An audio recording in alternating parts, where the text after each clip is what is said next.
Again, thank you for coming this evening. I am Magda Tetter. I am the Schwidler in Judaic Studies here at Fordham University. You can't hear me? Can you hear me now? Okay. All right. Okay. So again, welcome. I'm grateful to see so many of you here, and I know that there are so many people online as well. I'm Magda Tetter. I'm the Schwidler in Judaic Studies here at Fordham University and a co-director of Fordham Center for Jewish Studies. And I'm delighted to welcome you to the second evening in the four-part retrospective of films by filmmaker Menachem Daum. We began last week with A Life Apart, a 1997 film introducing Americans to the Hasidic community. Today we're screening Hiding and Seeking, a remarkable documentary about the Daum family's family trip to Poland in search of places from which their family came. In all of Menachem's films, the Holocaust, its memory and legacy are a through line, as are the Holocaust survivors. His films offer a unique glimpse into the lives and thoughts of Holocaust survivors, and especially the Hasidic community. Both Menachem and Rifka Daum are children of Holocaust survivors. Menachem Daum's parents, Moshe Yosef Daum and Fela Nussbaum Daum, although they survived, they each lost numerous members of their family, including their spouses and children. Like many survivors, they met each other in the DP camp in Germany, where they soon married and had a child. The family arrived in the United States in 1951. Rifka Daum is the daughter of Chaim Hyman Federman, whose family lived for generations in Jaworzyce, and Feiga Federman Goldstein, whose family was from the Zakarpathian region in what is today's Ukraine. Both families called their local communities home for generations. Menachem's Zduńska Wola and Rivka's Jaworzyce. Menachem Daum's family history is what turned him into the filmmaker we are celebrating today in this retrospective. The Holocaust, survival, the moral and existential questions that it left for us to grapple with are, again, the connecting through line that weaves through all his works.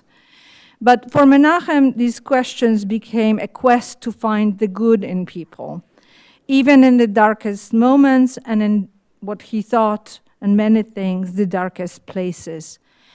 Places to retrieve the lost sparks, the klipot of the divine. He pushed back against religion as a source of hatred, pronouncing, as we will see in this film, quite radically and profoundly, better no religion than a religion that does not see godliness in every human being. To have this series at Fordham is quite fitting. Menachem Daum was a Fordham alum with a PhD in educational psychology from Fordham University's Graduate School of Education. And this film is part of our theme this year on disagreement in Jewish history, which we created in response to today's sharp polarization and distressingly intense animosities.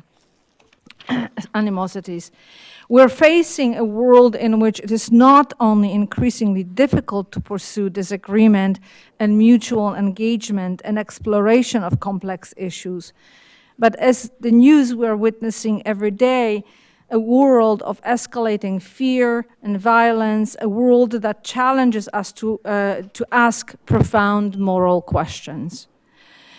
Menachem Daum once said, I believe it is in the importance of self-criticism for all communities, Jewish, non-Jewish, Islamic, Christian. We do ourselves a disservice when we can see faults in others and not see our own shortcomings. We should definitely heed his advice.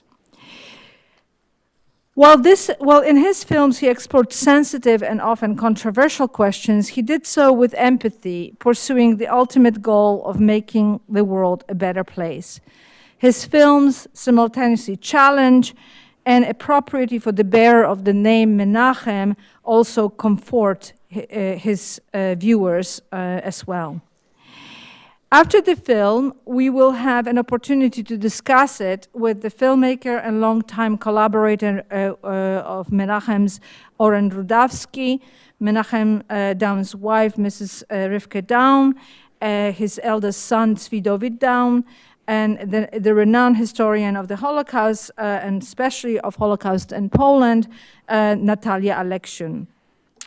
Before we watch the film, I want to express my gratitude to Oren Rudavsky for agreeing to make this retrospective possible, and to so many guests and speakers and members of the family and Menachem's friends. And I know in the audience there's Kamila, who you'll see, Kamila Klauzinska, and Martin Dornbaum, who we heard yesterday, and one more person, who's Zelda Greenstein, who was the editor of the film. So welcome.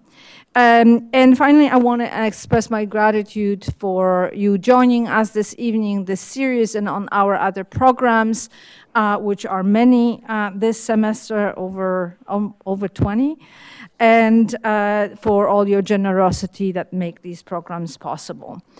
And none of this would have materialized without the help of Shovan Verletza, and here and the Gebeli School of Business without the media support team.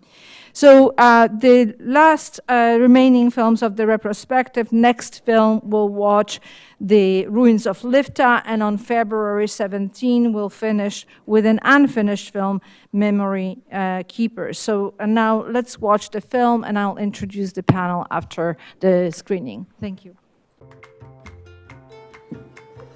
Ooh.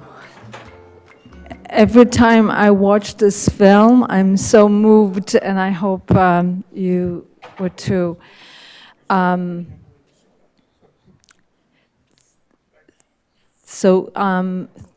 Thank you for this beautiful film, and very moving, and really thank you for the beautiful family picture, a loving family, even in disagreement.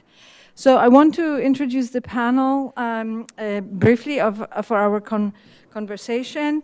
On the farther, actually, it's exactly in the order that I have it written. So from Natalia Aleksiun is the Harry Rich Professor of Holocaust Studies at the University of Florida.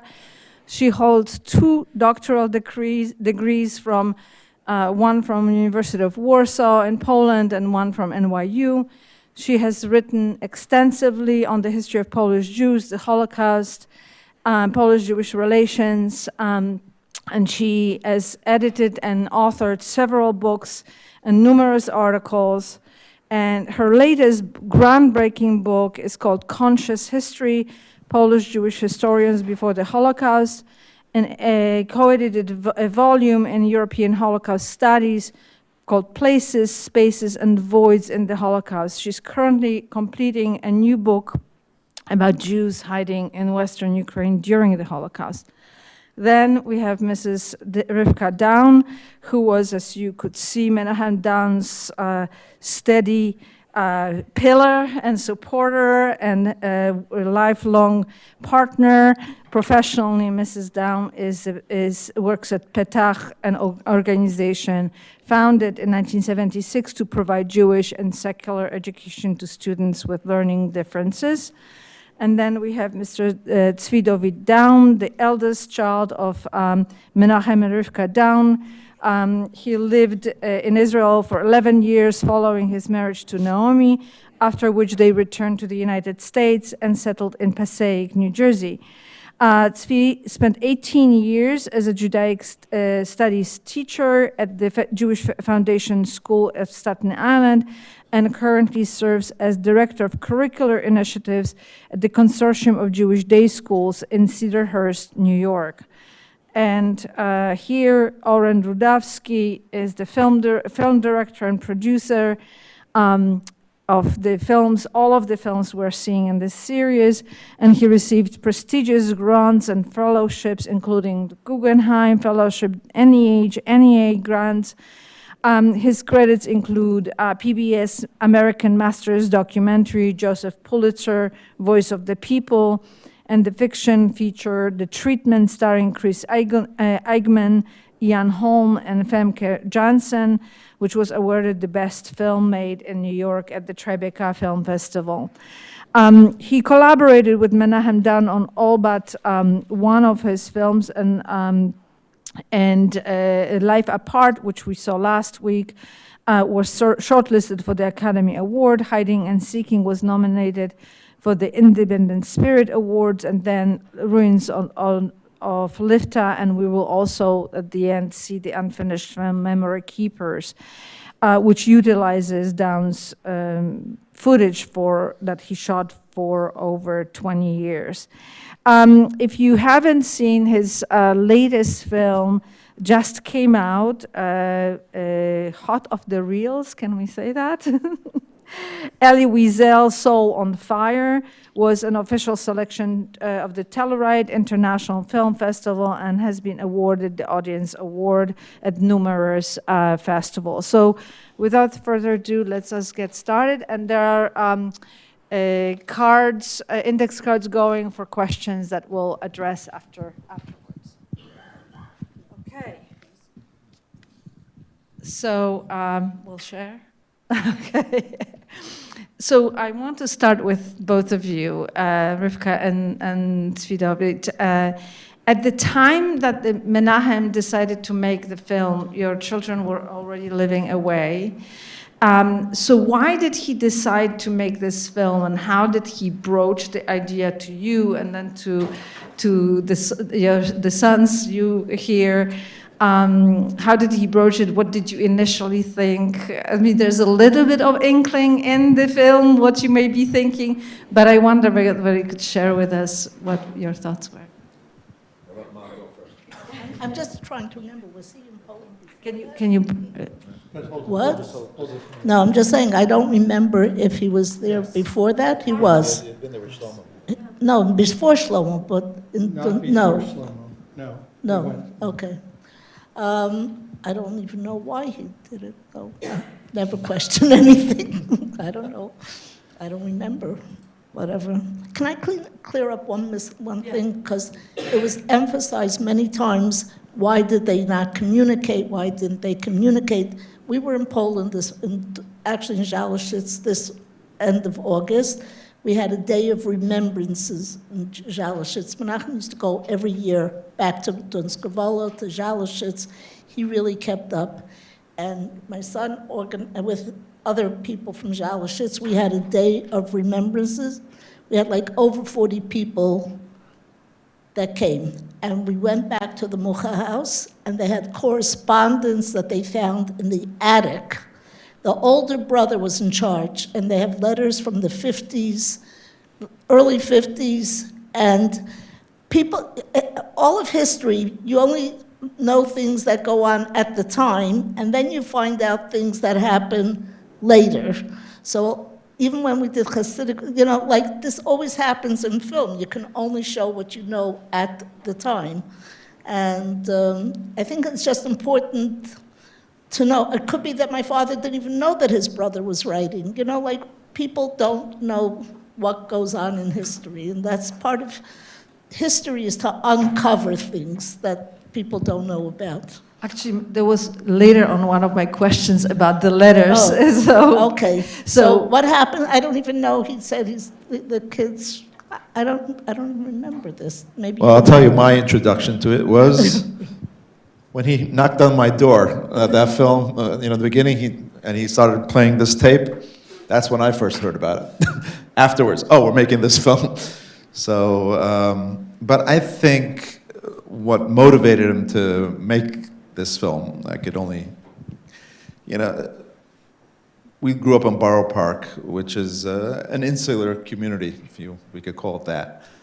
And,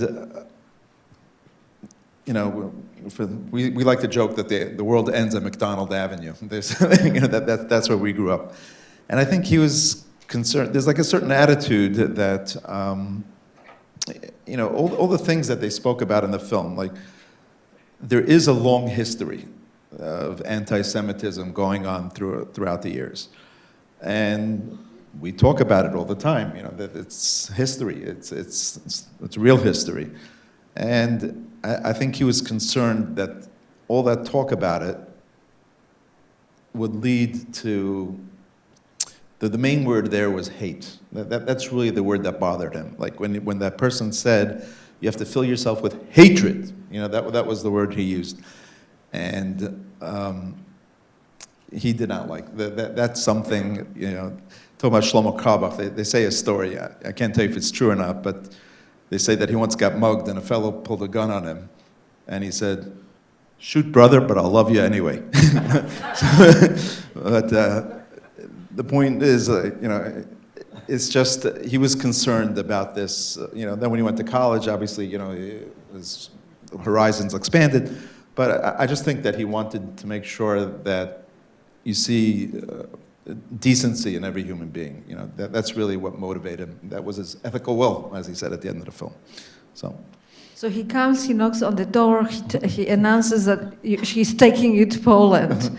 And you are, I assume... I think I always wanted to go to Poland. You have to remember, 30 years ago, people didn't really go. I don't know where I thought I was going, but I mean, now people, there's trips, and for the kids, the heritage tours, right.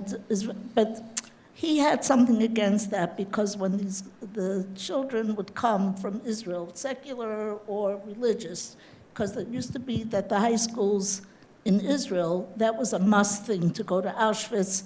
And he said they always put security on the buses, people with guns. What were they afraid of? It projected a feeling that that same feeling, and he felt that they didn't get a chance to interact. You would go to Auschwitz or whatever, but you never did anything more than that. And he was very upset with this idea of, oh, you have to have, you know, somebody with an armed gun on the bus. Okay, you have to have a level of security, but he just thought it was being emphasized a little bit much. And that was instilling in that, you want to say hatred, that distrust, the distrust of the others. I think my father-in-law said, a barrier. So I don't know, this rabbi said hatred. We could say distrust, whichever word you want to use. Something is more toned down than the others. And there's always a level of distrust wherever you go. It doesn't have to be ethnicity. You go in the street and you see somebody walking and you walk away. There is, and you should be concerned. But maybe our people have it a little bit more than other people. We have a history.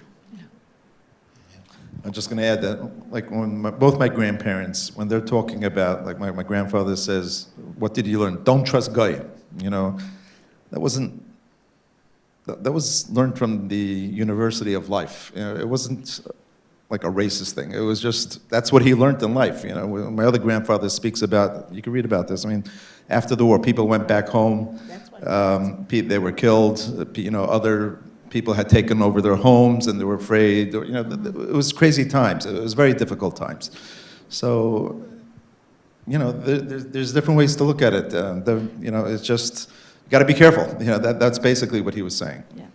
So, Natalia, can you tell us a little bit how that experience may have, you studied this period, how it may have influenced the kind of view and distrust and barrier that they expressed in the film, the grandparents?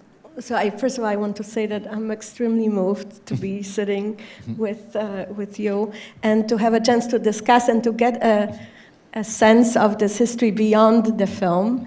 And I wanted to, before I answer, Magda, your question, I wanted to add two things. One is a question to you, to the wife and to the son, whether you think that for Menachem, the trip to Poland in 1989 was already, he says in the film, right, that the being there with Shlomo Carlebach will make Poland bearable. I found it extremely moving, that wording, and that so Poland somehow became a real place with real people. I actually heard accounts of people who were in this concert and for whom, in the audience, for whom this was a life-changing experience. So I would love to know whether you remember this as a turning point, and then I'll go to my No, question. I just remember the reason he, like I said, he wanted to go to Poland, he said, but he didn't want to visit dead graves. Mm-hmm. He didn't want to go to a place, I mean, because really he had heard stories from his father, from his parents before the war. It was a fun time. They grew up and they had good memories. And I don't think he wanted to just go into Poland and face death. He wanted to see life in Poland, not death in Poland. And he came back very inspired by it. I saw Shlomo Carlebach when he was 12 years old, so when he was just starting out in Pittsburgh. He was at a young Israel dinner. He was very inspiring. And Shlomo Carlebach reached out. We're not even saying tonight to all unaffiliated people. Everybody thought he was a little bit of kook, but his music, they're still singing it today. What should I tell you? The young people today don't know whose music they're singing, but it's used in ritual, it's used in gatherings, it just lives on. The man lives on. So I will go now to the question that was asked, which is that this is a story that now has tremendous literature written in those 20 years since the film was made, especially by historians in Poland. Polish historiography for all the stories about politicization and attempts to make the discussion less open. There is tremendous literature written there in Polish, many books written first in Polish and only now being translated into English, that look at the dark side of relations, especially in the countryside, in places like the village we see, and also the fear and violence right after the war. And what is very striking, I didn't remember in the film whether this is touched upon, but I'll just share with you that a lot of people who were rescuing, hiding Jews, helping, actually feared the response of their neighbors after the war and asked Jews who they were hiding to make up a story about how they somehow survived in the forest, not to mention their name. God forbid their neighbors should find out. And there is correspondence that is held at the Jewish Historical Institute in the archives, a collection of hundreds of letters of rescuers like the Mucha, who are saying, we kept this Jewish boy, we kept this 2 people, 5 people, and when you write back asking Jewish community, the survivors, asking to help them and saying when you write your response, don't send the letter to us, send the letter to the nearest Jewish committee and don't put our name on the envelope, right? So I would be very curious if I had a chance to talk to Honorata to ask whether she remembers if her family at all experienced a sense of danger or shunning from the neighbors, or was it something that was positively viewed? And if so, this would be a rather exceptional situation. I don't know if I could shed light on this, but if you saw at the cemetery at the end, and it says, my son. So the story is that she had a little boy, and somehow he was at home playing, and a fire started. She always suspected that it was the neighbors. That was in her mind. Yeah. And I know I was told that. And she says something when they saw in them outside that they were afraid. So there is that thing. Oren, how did this film begin from your perspective? Maybe he knows. Well, first of all, I just want to say Marty Dornbaum went with Menachem with the Shlomo trip in 1989. But I also I haven't seen this film in quite a long time, and I just really want to give another shout out to the extraordinary editor Zelda Greenstein, who really really watching this film again was so moving to me, and to be here, and history hasn't advanced. We've only gone backwards, right? I mean, anything bad that was going on in 2003, it looks like nothing to compare to what we're experiencing now, sadly, tragically. But here we are, thankfully. And thank you, Magda, again, for putting this together. It's really an honor to all of us. How it happened was, Marty might not remember, but when we were making A Life Apart, we had these meetings with scholars at Marty's office at Hunter College. And I had, by this time, known Menachem for several years. And we were having this meeting, and Menachem stands up and says, I want to tell this story. I'm trying to remember the context of why, but he told the story of your father in hiding for 28 months. He had never told me this story, and I'm sitting there saying, well, I do want to make the film about the Hasidim, but I really want to make the film about these farmers who hid the three brothers. This story just is, Menachem, why didn't you ever tell me this story? So since that time, when we started making A Life Apart, I thought, this is the story. This story has to be told, and we miraculously, and I have to say, and Zelda can attest to this, this film, if I didn't believe in God beforehand, this film made me get closer to that belief, because the fact that family was there, the fact that the way it unwrapped itself was like, we had a lot of work to do in the editing room, but whereas last week I told you that Menachem and I were yelling at each other in the edit room all the time, with Zelda, I think she can attest, it was like the coziest, most peaceful edit room you can imagine, because anyway, so that's how it unfolded, and we dragged these boys, now older men, along, and Rivka along, and I'm sorry also, their sister Chaya didn't come because she had five kids at least at that point, and then she came on the second trip, and anyway, blah blah. But that's how it unfolded. Can I just we're talking about Holocaust. My mother, it was mentioned, came from Carpathia, which is the Hungarian transport. She and my father used to argue who had it worse, because my father was hidden.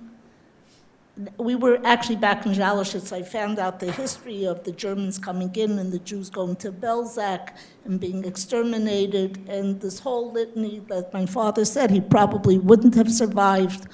So he was hidden with, to my mother that was relatively safe, because she and her family just went straight to Auschwitz and then to labor camps and surviving extermination camps. So who had it worse? If I could just say something. We went back to Zalashitz this past summer, so we had some family members from Israel. The other brother from Israel, his daughter, my mother's cousin, was there. And she said that growing up, that they heard the name Matusik, but it was basically in the context of when her mother made food that her husband didn't like, she would say, "Oh, by Matusik it was good enough. There you ate, but this is not good enough for you." So they lived in the... Yeah, so she didn't know exactly what they were talking about, but later she put it together. I will want to hear more about this sort of afterlife of the film and your relationship with the families, but I do want to ask before how the trip unfolded, because you start with this sort of humoring dad, or Menachem, your husband, and especially Akiva is having so I wonder how this whole, because it really there is, I don't know whether it's the editing, but it really, the film unfolds in such a way that it's quite incredible. So I want you to tell us, like, what did you expect getting, off at... For us, it was, want a free trip to Poland? Okay. We didn't expect anything to come out of it, and I think Oren could tell you that most of the time we were there, we were doubtful anything was going to come out of it. We stopped up at Dunskovola, my brother saying, well, I hope he finds his roots. I don't know exactly what he's looking for. Buildings, So really, it could have been very expensive home video, we were saying the whole time, until the end. We did visit many.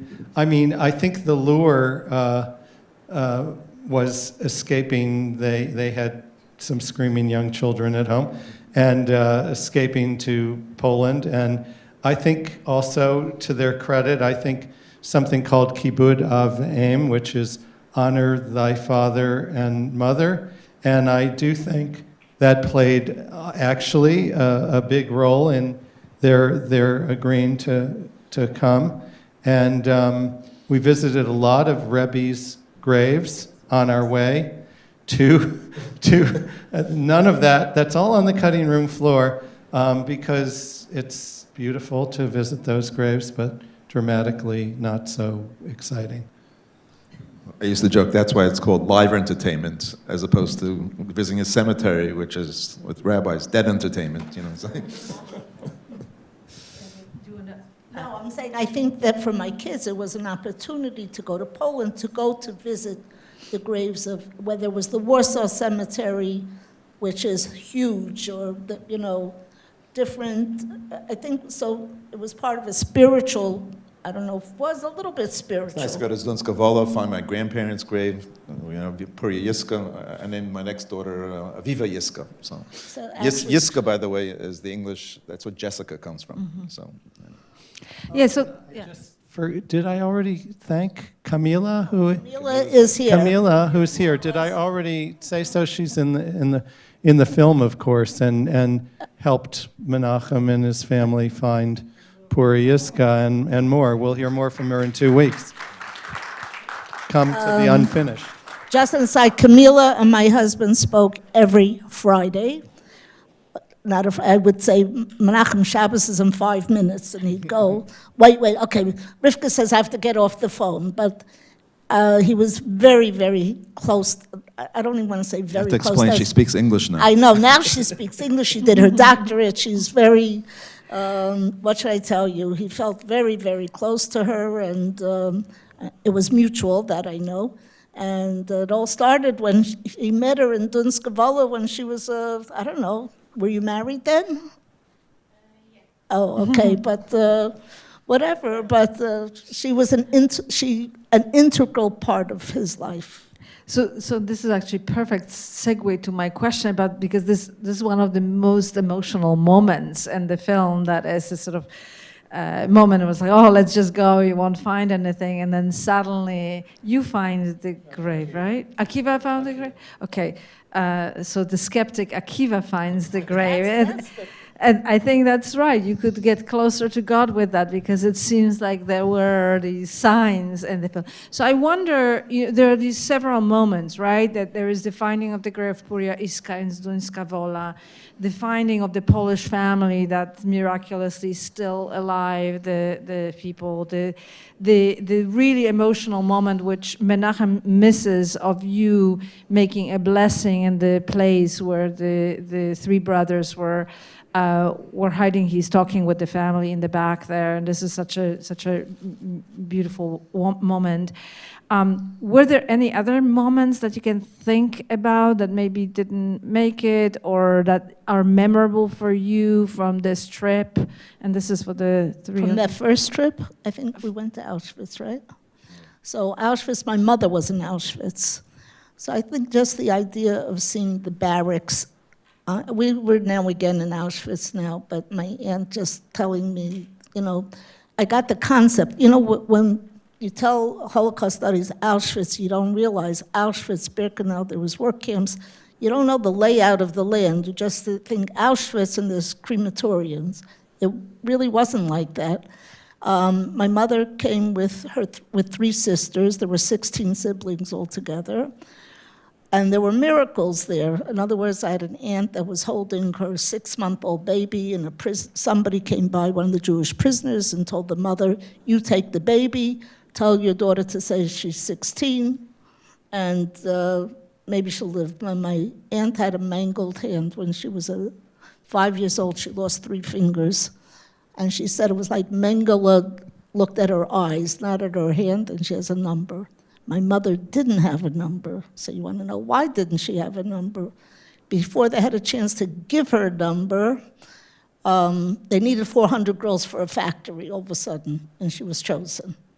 My mother-in-law came with a baby to Auschwitz with her sister, and then again, a Jewish prisoner came over and said, by then I think her husband had died in the ghetto, said, take the baby and just give it to the next lady walking in line. Because you're young, maybe you'll survive, you could bear fruit. And her sister just took this baby and gave it to the next person in line. And my mother-in-law didn't understand what's going on. She kept on saying, this baby didn't eat yet.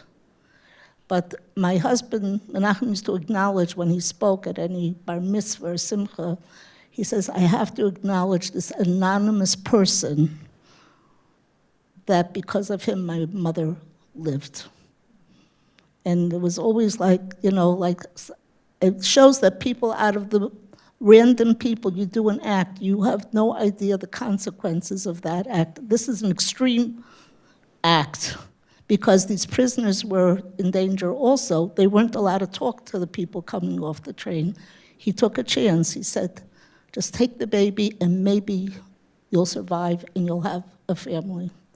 So we have to acknowledge what was going on. They say there's a Chinese curse, may be born in interesting times. Yeah, so. Yes, I was going to ask you. Yeah, go ahead, Natalia. So I want to say that for me, all the moments that Magda you mentioned, but I saw the film multiple times, and this time again I choked when Menachem's father says to him, take me, I want to go with you, I want to go home. For all the pain and all the terrible memories, this is still home somewhere when push comes to shove. And I was wondering whether in this journey and many journeys since, was there ever a moment that you felt connecting to the place? Does Donskovala? Among Działoszyce. Well, the interesting thing is that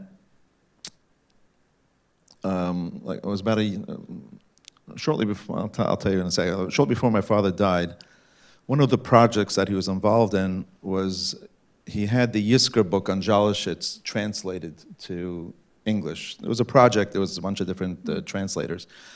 And he gave it to me, and I never really read it. I put it on the shelf, and it just sat there for quite a while. And one day, Shabbos afternoon, I picked it up and I started reading it. And I said, "Oh, it's interesting, So after Shabbos, I called up my father and I said, "Dad, I started reading it. He can't talk. He's parking the car. He's in Manhattan. He's parking the car." Okay. That night he died. That night. Okay. So the interesting thing was, though, that after I was reading this book, I realized there's unfinished I started understanding him better, what he was trying to accomplish in Jalashitz. I realized that there was unfinished business there in Jalashitz. And one thing led to another, hooked up with different people, and that's how that tour this summer, we went back. I was there already twice, 2-3 times. But this past summer, it was one of my father's dreams that, he used to go every summer, he was the only one who would go to, he kept up with Jalashitz. It wasn't his family, it was his wife's family, his father-in-law, but he kept up with the Mucha family. By the way, interesting side note, Mrs. Mucha, a little bit after our visit, she got sick, and the doctors, they didn't want to treat her. Oh, the rich Americans came in, you have a lot of money. That's a little side note, but yeah, but that it did build a connection with Jalashitz, which till today I'm in touch with the chief rabbi of Jalashitz, and this afternoon I met Jessica here, who's sitting next to Camila, is from Jalashitz, and we had a meeting this afternoon trying to figure out can we do a next step forward in Jalashitz. So yeah, so it built a connection, definitely. My husband really tried it years ago. There is a Jalashitz society in Brooklyn. You talk about suspicious, and the people there very suspicious. What does he want? Why is he got kicked out of the Jalashitz society? They were afraid that whatever stories he was going to collect, he would portray them but he was kicked out of the Jalashitz society. What should I tell you? Well, I think, this is the long tradition of being very, and we've all seen this, that people walk away from a place that they've left, and they either demonize it or they embrace it. Menachem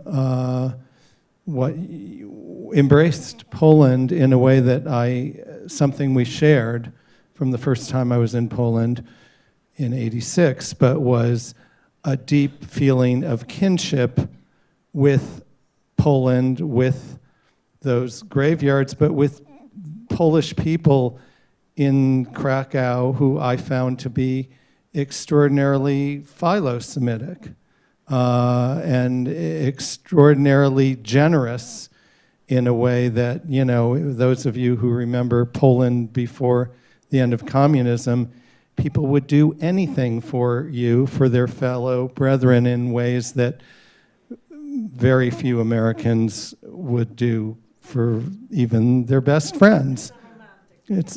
Well, I experienced that, and yes, it is my own Polonism. But Oren, I think we spoke about this. Your theory is my father was kicked out of Jalashitz society is because he wanted them to love the Polish people, yes, which right. They were not about to do. Right, exactly. Yes, thank you. So before we sort of start wrapping up, I want to ask Rifka you a question, because that moment that Natalia brought up about your, it wasn't your father, but Menachem's father, despite his experience, and I don't know how he survived. He went through the gamut. First of all, my father-in-law actually was a soldier in the Polish army. He served, and we have a picture of him in uniform, and I think that was he was part of the Polish people. He always tells a story, he never ate non-kosher, and when he had his discharge papers, the captain saluted him, and he got married as the occupation started in the ghetto.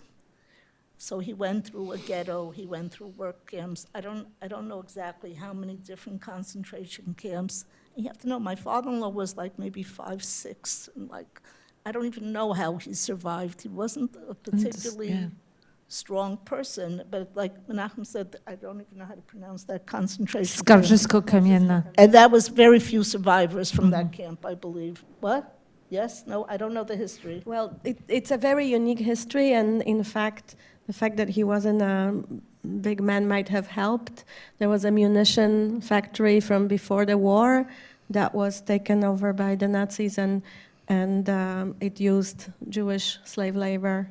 And in fact, a lot of young teenagers worked there because their hands were good for the production that was being done So there. he really went through all the war years. He really suffered, whatever. But I think in his mind, he remembers also the good times before the war, his friends. He was orphaned at 10 months. He had like a tragic kind of story. He really didn't have good pre-war memories. But the pre-war memories was being with his Rebbe, going, learning. Those are the kind of memories he had, and he missed those memories. I really think that, those ties.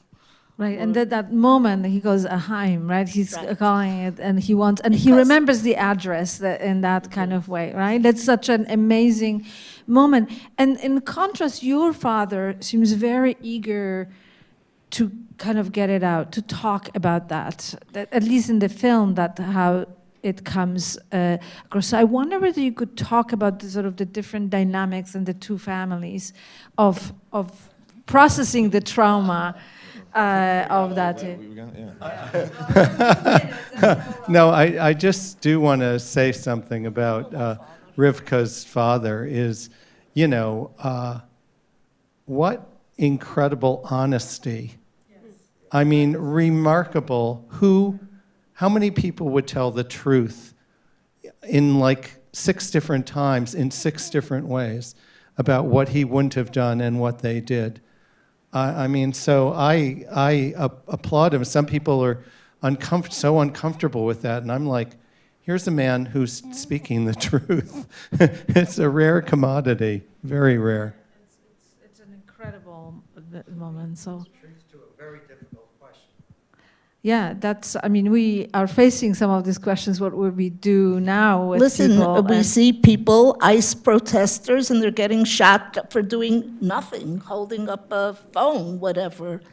And most people would say, what are you going out there for? Yeah. Just stay in your house. What are you asking for trouble for? So, So can you tell us a little bit about the dynamic, how the two families dealt with that? Your mom is sort of in the background. She didn't say anything, as Menachem is asking for the detail. My father worked. My father, all he had in his mind was that was the work ethic that he had still from Poland. He did not go to school past bar mitzvah. He was with his father. That's why they had a good relationship with the Polish people. They were like middlemen, like they would buy, wheat and stuff, and they had very good relationships with. My father-in-law was more of a learner. I would say my father was a simple Jew, like that. My father-in-law was much deeper. He had a much harder life than my father. My father was very happy with what he had. He worked very hard. He married a person from a different culture. He was grateful that he got married. He was like 30-something. But my father-in-law had a difficult life physically, mentally, making a living. And he tried to instill to his kids, like, my husband went away to yeshiva, and every week he'd send them a letter. What was the letter? You should study good, make sure you're going to sleep on time. He really, He might have been a disappointment. What? He might have been a disappointment. Well, my husband, that was one thing with the film. He always thought he was a disappointment to his father, unlike his brother. Like we have to, whatever. Well, I just want to say, he might have overcompensated because Menachem, I never met a man who was so devoted to not just his parents and his friends, but to people he barely knew. Oh, I can't even tell you. We put it on his tombstone. He would do things for people he barely knew. He would invite people over for Shabbos. He'd let them sleep in their home for weeks on end. Again. Sometimes I drew the line, not always, but sometimes. But I didn't have a choice. And he says, what will we have a house for? And let's just also say that Menachem was very generous towards other people, but the burden fell on Rivka to feed them, make their beds, etc. So what is the kind of meaning of the film for you now? And I know, Natalia, you teach this film in your classes, so what do you want the students to take out of the film? Yes, I've been thinking about it because it is, this film is rooted very much in a particular moment in Jewish history and generational history of survivors and second generation and now third generation. And in Polish Jewish stuff, Shevach Weiss is speaking in this incredible film. And I want to add, before I answer directly, something that might not be clear, that this is a unique moment in a Polish context, because this film comes out after neighbors' discussion about Jan Tomasz Gross's small in size, but immensely important book on Jedwabne, on the murder of the Jewish community in Jedwabne at the hands of their Polish neighbors. So when you see the Polish representative speaking at the ceremony about the image, the friendly image. And it wasn't translated. That part wasn't translated. We want to project the image of friendly place. It's very much rooted in this anxiety that the world thinks that Poles are all murderers, neighbors of collaborators, and violent towards their Jewish neighbors. So this is also something that is very unique, but at the same time, this conversation seems to be continuing in incredibly similar tones. 20 years later, it's still the conversation about Jewish gratitude and questions of the scope of collaboration, and was the collaboration at the hands of the quote-unquote riffraff, or was it more of a mainstream? So there is a life of this film story that continues to plays out in Poland, and there is the broader conversation. Now, I taught this film for many years at Touro College. I taught it to Jewish educators, mostly teachers in Jewish schools. And it was my favorite film because it got the best discussion, but also always when the film screening ended, I had to wait a few minutes because people were sobbing and had to kind of pull themselves together. So it was a deeply moving, emotionally moving film for my students in ways that always surprised me again and again. Now teaching it in a very different context to undergraduate students, I think that I would like to get them see the intimacy of the story. Many of these students don't know much about Jewish life and Jewish customs and Jewish collective memory. So it's like an incredible gift of an intimate, tender, inside voice, and see the complexity of post-war stories.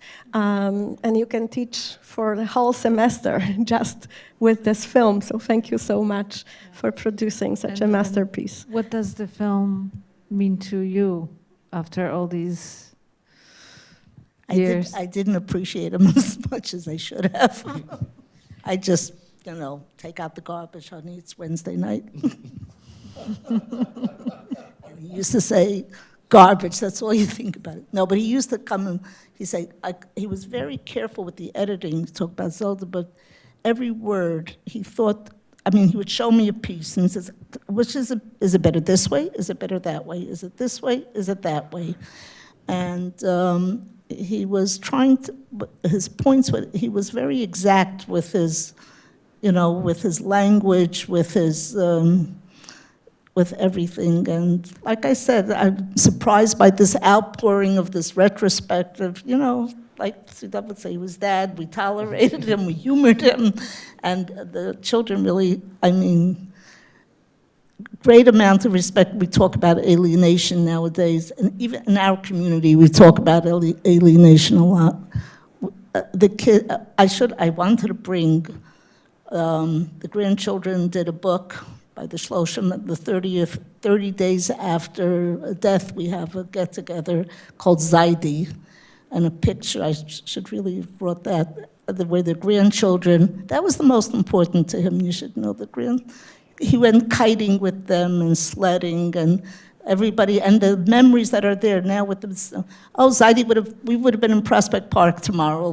He taught them to have a good time. If they wanted to go to Six Flags, he'd say, what, spend money on rides? We're going hiking, he really imparted these things, and my children, what should I tell you? They miss him we all miss him, but the children that remember him, the grandchildren, and they know sometimes we'll be sitting at a table and somebody will say something and they'll say, Zaidi wouldn't have liked that. Don't say that. That's not the way you talk. So something has filtered down because they know exactly what Zaidi would have said, not have said, and, and his kids in each way, each of them have established different kinds of memorials in his name. Tzvi Dovid going forth with Zhalashitz, with really working intensely. I think his brother Kiva doesn't know what's going on with his brother. Was he crazy, just like Dad, but then Kiva's done other things, and Chaya's done things, so everything, now was his second yahrzeit, so she sponsored a day of learning in that yeshiva that you saw with all those boys, a day of learning. Everybody does something in memory of their father. And I haven't cleaned up the house yet. Would you like to come and take any books? Please come. I want to close with a question. So this is the moment where we are losing the Holocaust survivors, the last remnants are around, but it's also a moment where we're losing in Poland the last generation that knew Poland with their Jewish neighbors. I think it was you in the film asked, how much is the Poland of today connected with the Poland of then? So I want to pose this question back to you, all of you, I guess, how you feel that question might be answered after the film was made. You could answer. She could talk in Polish, but I could just tell you, we were now in Poland, as I said. We went to different towns. I don't remember the names of the towns, but let's say one of them, which one was it that had a forest where there were 750 Polish people? Katyn. What? Yes, so they had a cemetery in the forest?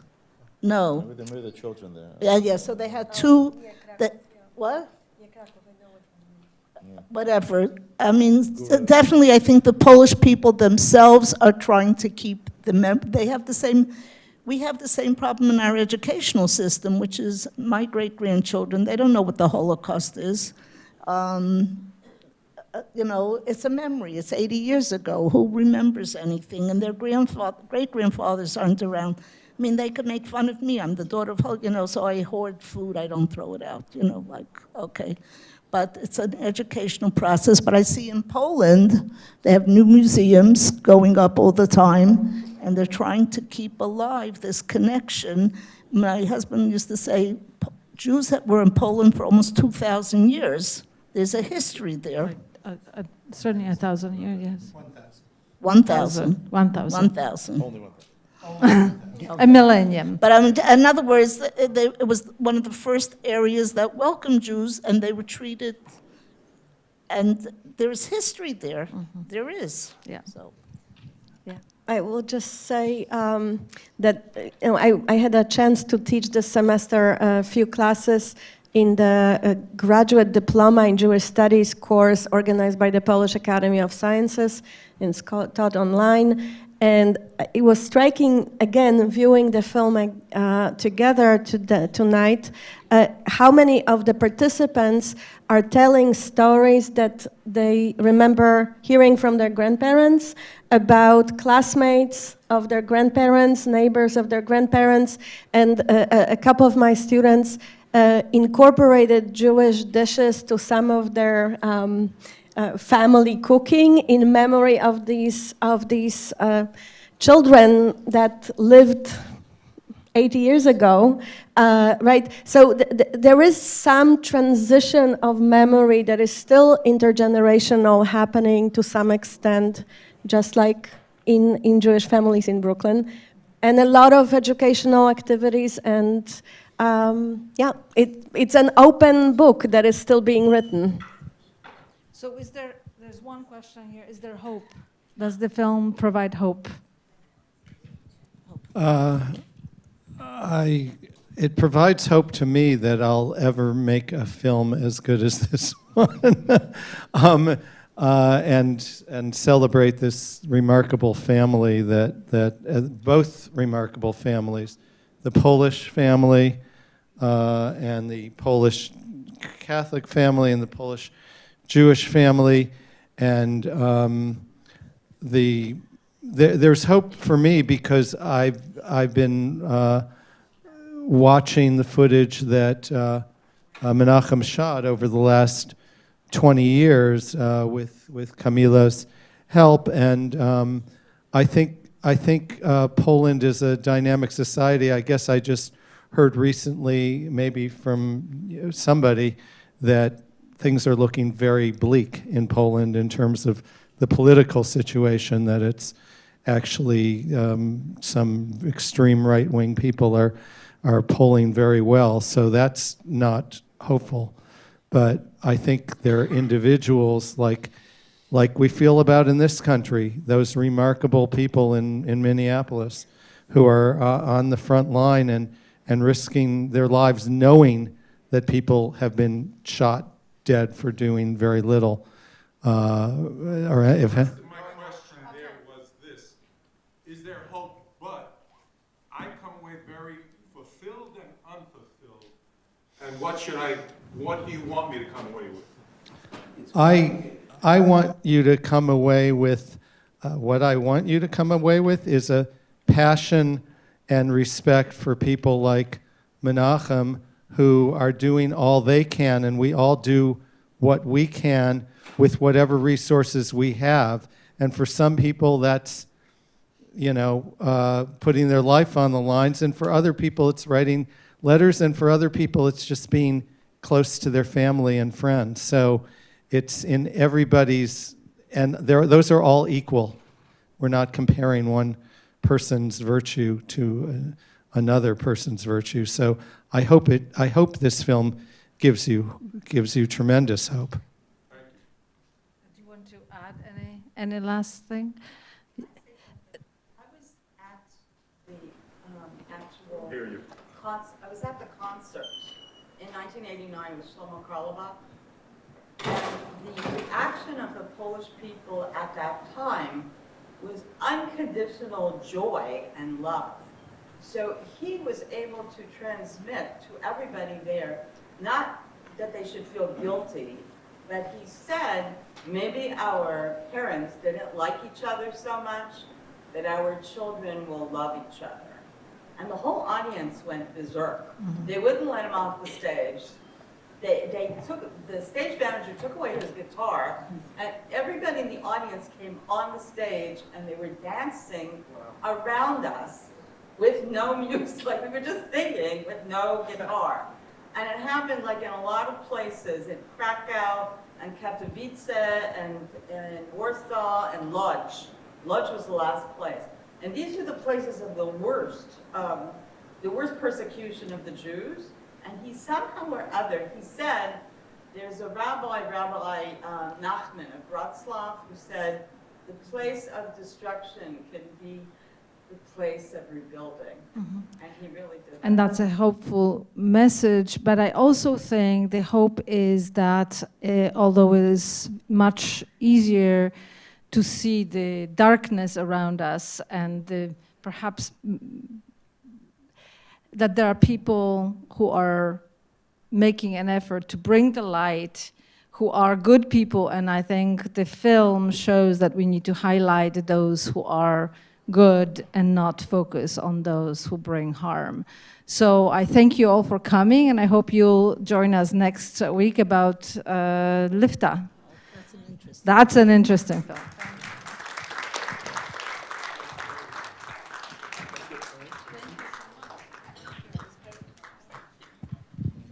There are more questions about like the process.